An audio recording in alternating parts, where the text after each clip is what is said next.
Welcome back to KCPH TV. मैं आपके साथ सैरिश और आज हम अपनी इस वीक की थर्ड एपिसोड में और हम देख रहे हैं कि हमने कभी भी अपने नेचुरल माइंड से मशवरा लेने नहीं जाना है, क्योंकि हमारा नेचुरल माइंड जब भी हमें कोई मशवरा देगा वो कभी भी लाइफ की तरफ लीड नहीं करेगा, क्योंकि जीसस ने कहा था I am the way, the truth and the life.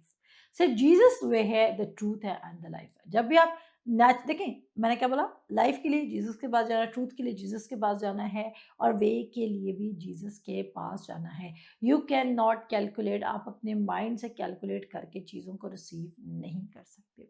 If you are trying to be a Christian then यहीं पर आपकी गॉस्पल गलत है। You are already like Christ.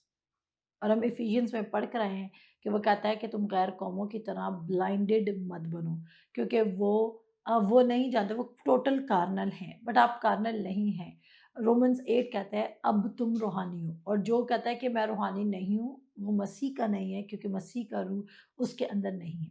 आप रूहानी हैं, आप कहें यू आर लाइक क्राइस्ट। अब मेरे अजीजों, हम देख रहे हैं कि कैसे हम अपने सर्कमस्टांसेस को इग्नोर करके, नेचुरल को इग्नोर करके हम स्पिरिचुअली माइंडेड हो सकते हैं और हम बिलीव कर सकते हैं कि जो खुदा हमें करने को कह रहा है वो हम करेंगे।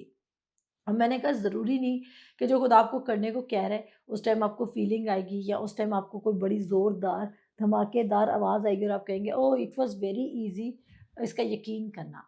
ठीक है, हम बहुत दफ़ा ये सोच रहे थे कि अगर खुदा बहुत ज़ोर के बादल से बोलेगा तो शायद हमारे लिए यकीन करना आसान होगा। नहीं, आप अगर अभी आप अपने बेडरूम में यकीन नहीं कर रहे तो आप बड़े क्राउड में भी खुदा का यकीन नहीं करेंगे। एक वाक़या हम बाइबल में से देखते हैं, जहाँ पर हम देखते हैं कि यीशु मसीह ने और यीशु मसीह को और पतरस को जो टैक्स कलेक्टर होता है वो रोक लेता है, महसूल लेने वाला रोकता है और वो कहता है कि अपना टैक्स दो। यीशु मसीह का भी दे और पतरस तू भी दे टैक्स।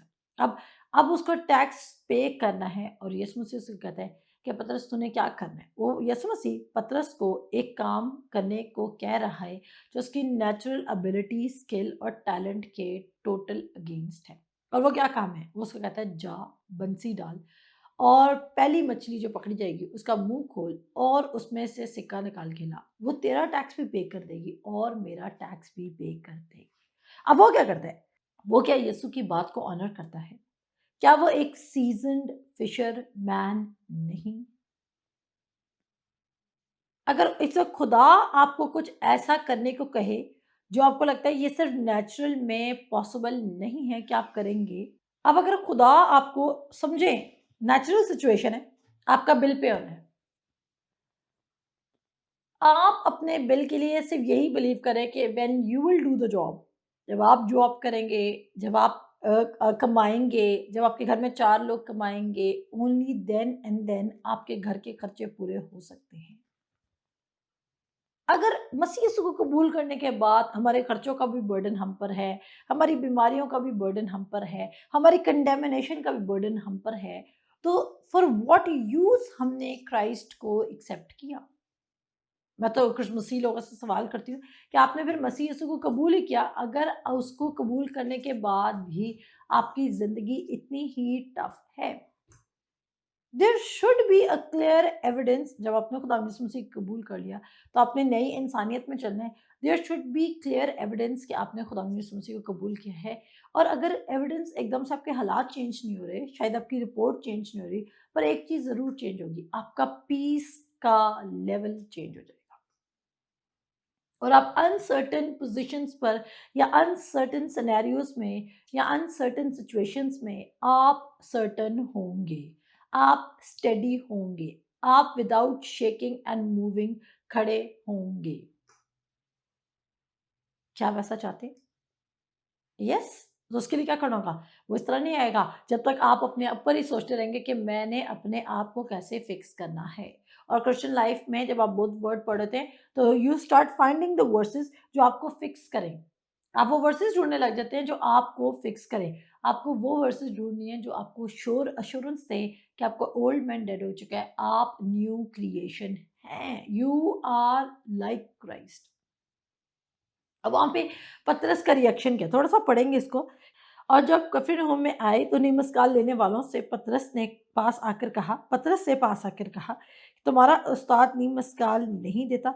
उसने कहा, हाँ देता है। और जब वो घर में आया तो यीशु ने उसके बोलने से पहले ही कहा, ऐ शमौन, तू क्या समझता है, दुनिया के बादशाह किन से महसूल या जजिया लेते हैं, अपने बेटों से या गैरों से? जब उसने कहा गैरों से, तो यीशु ने उससे कहा, बस बेटे बरी हुए, लेकिन मुबादा हम उनके लिए ठोकर का बाइस हों। तू झील पर जा, बंसी डाल और जो मछली पहले निकले उसे ले, और जब तू उसका मुंह खोलेगा तो एक मिसाल पाएगा, और वो लेकर मेरे और अपने लिए उन्हें दे। अब पतरस ने ऐसा ही किया, और निम्न यानी कि वो कॉइन या वो टैक्स पे ऑफ हो गया।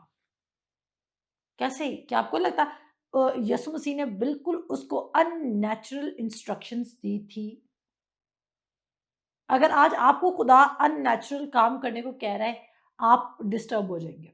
आप कहेंगे ये पॉसिबल नहीं है, बिकॉज आप सिर्फ कार्नली खुदा के काम को इवेल्युएट कर रहे हैं।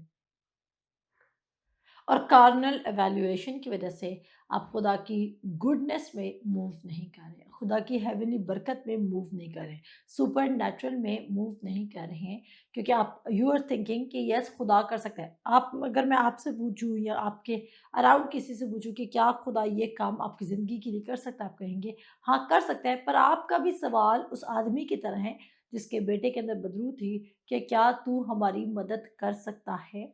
आप आज भी खुदा के पास जा रहे कि क्या खुदा आपकी मदद करना चाहता है, जिसने अपना इकलौता बेटा आपको बख्श दिया और उसने किसी भी चीज़ को आपसे दरेक नहीं किया, बट आप फिर भी उसके पास जा रहे कि क्या ये पॉसिबल है, क्या मेरे लिए तू ऐसा कर सकता है? अगर आपको अभी भी ये फीलिंग आती है कि क्या खुदा आपके लिए ये करना चाहता है या नहीं करना चाहता है, ये फीलिंग सिर्फ इसलिए आपको आती है क्योंकि आपको लगता है कि आप खुदा के हजूर एक्सेप्टेड नहीं हैं। पर कलाम हमें कहता है कि हम थ्रोन ऑफ ग्रेस के पास बोल्डली जा सकते हैं। और हम क्यों थ्रोन ऑफ ग्रेस के पास बोल्डली जा सकते हैं? क्योंकि हमारा जो स्टेटस है वो चेंज नहीं होगा। आपका स्टेटस कोई एक्ट आप चेंज नहीं कर सकता। You are like Christ. आप खुदावंद यीशु मसीह जैसे हैं। ये मैं नहीं कह रही, ये कलाम कह रहा है। यूहन्ना का खत, उसका पहला खत, उसके 4 बाब की 17-18 आयत आप देख लीजिएगा। वो कह रहा है। अब पीटर को जो इंस्ट्रक्शंस मिली है, क्या उसके लिए यकीन करना ईज़ी था? ऑफ कोर्स हमारी तरह वो इंसान है, पर वो इंस्ट्रक्शंस को सुन के नेचुरली नहीं सोचा। जब पीटर का खुदावंद यीशु मसीह के साथ फर्स्ट एनकाउंटर होता है तो क्या होता है? उस फर्स्ट एनकाउंटर में हम देखते हैं कि वो यीशु मसीह के कहने पर जाल कहता है मैं कहता है हमने सारी रात जाल डाला, पर कोई मछली हाथ ना आई। पीटर अपने तजर्बे को जानता है कि उस तजर्बे के मुताबिक पीटर ने जो डे सेलेक्ट किए, देखें हम अपनी कोई भी डे सेलेक्ट करते हैं, बिजनेस डेज भी आप सेलेक्ट करें, आपको पता है किन डेज में बिजनेस ज़्यादा अच्छा हो सकता है। फॉर एग्जांपल क्रिसमस मार्केट्स किन डेज में चल सकती हैं, कहाँ से चलना शुरू होंगी, किन डेज पे आप अपना बिजनेस प्रमोट कर सकते हैं। अब पीटर ने जो डे सेलेक्ट किया था फिशिंग के लिए, वो आइडियल डे होगा वेदर के लिहाज से, पानी के लिहाज से, कंडीशंस के लिहाज से, और वो श्योर था कि वो पकड़ेगा, वो बहुत सी मछलियां पकड़ेगा। लेकिन उसका रिजल्ट क्या निकलता है? उसका रिजल्ट ये निकलता है कि वो मछली, कोई भी मछली नहीं पकड़ सकता। वहां पे वो देखता है कि उसका जो नेचुरल उसकी एक्सपर्टीज थी वो फेल होती है। अब लोगों की नेचुरल एक्सपर्टीज जब फेल होती हैं तो वो मजीद नेचुरल की तरफ जाते हैं, वो मजीद नेचुरल वाले एक्सपर्ट लोगों के पास जाते हैं, बजाय कि वो खुदा के पास जाए कि हमने इस सिचुएशन देखें। वो मछली पकड़ा है, वो अगले दिन भी पकड़ सकता था, ऐसा कुछ बात नहीं थी कि उसी दिन पकड़ा था, और अगर उस दिन ना पकड़ता तो उसका शायद बिजनेस डाउन चला जाता। वो नेक्स्ट डे भी पकड़ सकता था, वो एक हफ्ते बाद भी पकड़ सकता था। पर खुदा ने उसको सुपर नेचुरल करके दिखाया कि अगर तू नेचुरल पे लीन नहीं करेगा तो मैं तेरी नेचुरल सिचुएशन में अपनी कुदरत शो करूंगा। खुदा आज आपको नेचुरल से टोटल हटाना चाहता है, और खुदा चाहता है कि आप हर काम में हम टोटली उस पर लीन कर रहे हों। अपनी जॉब के लिए, अपने फाइनेंसिस के लिए, अपने पार्टनर के लिए, अपने बच्चों के लिए, अपने लाइफस्टाइल के लिए, अपनी मिनिस्ट्री के लिए हम लिटरली उस पर लीन कर रहे हों। पीटर के लिए मुश्किल था, यस मुश्किल था, क्योंकि वो एक सीज़न्ड फिशरमैन था। उसके लिए ये मुश्किल था कि वो बिलीव करता कि अगर खुदा की, उसने बोला लेकिन तेरे कहने के मुताबिक, एट योर वर्ड।